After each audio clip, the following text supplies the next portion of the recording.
सुंदर को खूबसूरत, अद्भुत को लाजवाब, अभागे को कमबख्त या बदनसीब, अति को हद, चुने हुए को चुनिंदा आदि आदि। क्रिया विशेषण भी इससे बचा नहीं।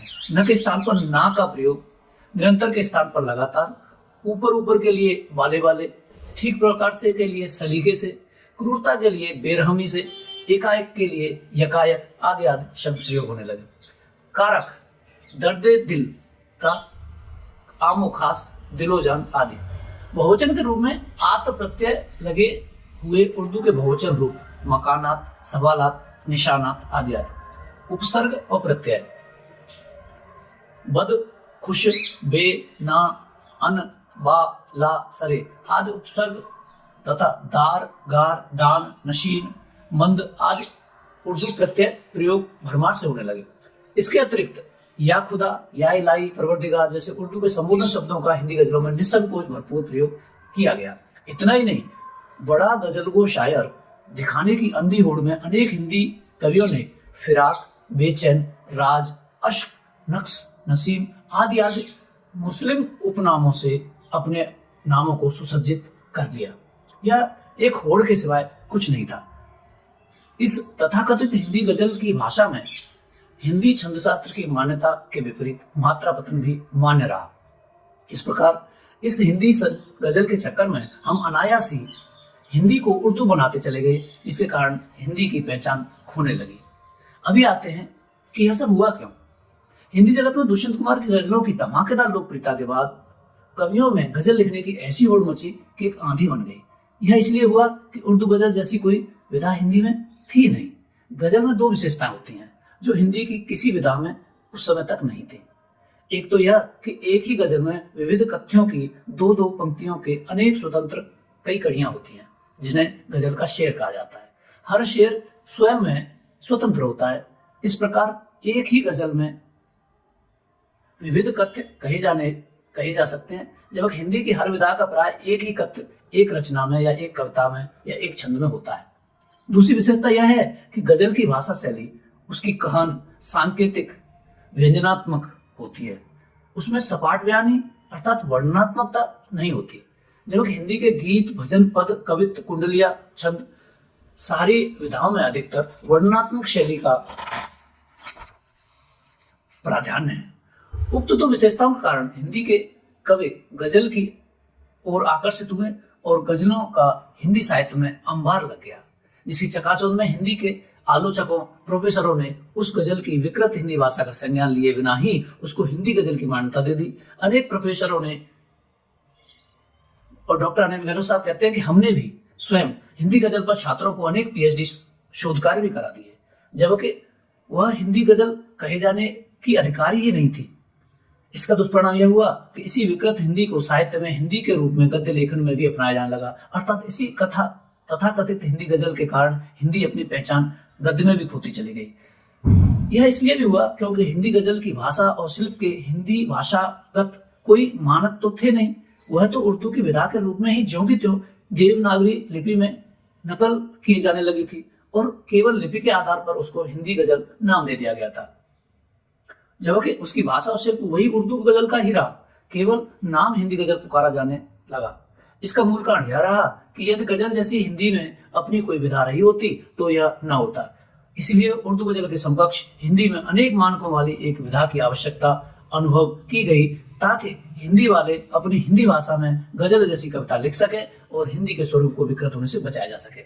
इस प्रकार यह सजल विधा हिंदी के कवियों के लिए गजल जैसी कविता हिंदी में लिखने का मार्ग प्रशस्त करने वाली हिंदी की अपनी स्वतंत्र विधा है, जिसकी भाषा का अपना व्याकरण है तथा उसका रूपबंध है और उसके शिल्प के अपने मानक है। तथाकथित हिंदी गजल की भाषा और उसके कारण होने वाली हिंदी की क्षति को और किसी का ध्यान ही नहीं गया था। सबसे पहले इसका संज्ञान लेकर हमने ही अपने व्हाट्सएप ग्रुप में इस समस्या को उठाया। हिंदी की पहचान को बचाने के लिए हमारी चिंता ने ही सजल विधा का जन्म दिया।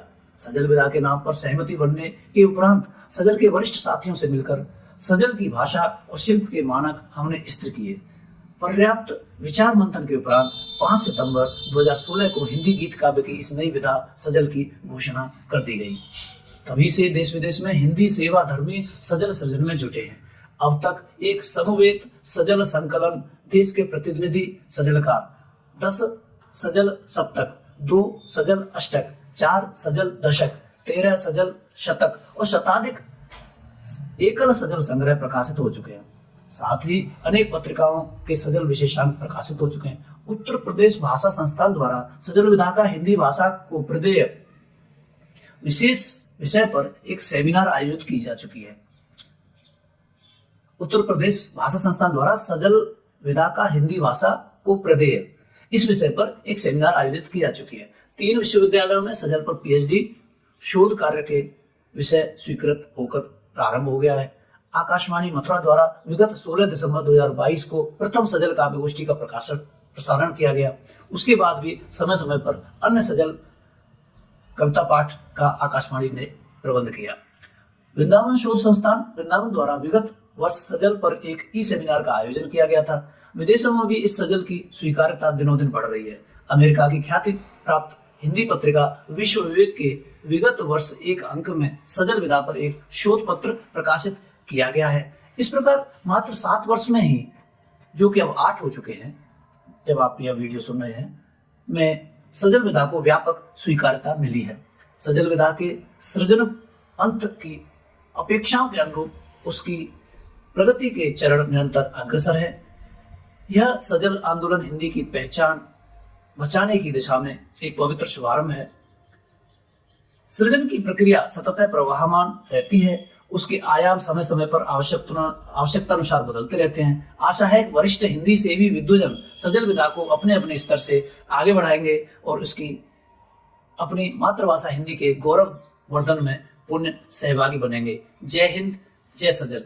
डॉक्टर अनिल गहलोत मथुरा, लेखक, सजल विधा के प्रवर्तक हैं, वरिष्ठ कवि हैं और KR PG कॉलेज मथुरा के हिंदी विभाग एसोसिएट प्रोफेसर पद से सेवानिवृत्त हैं।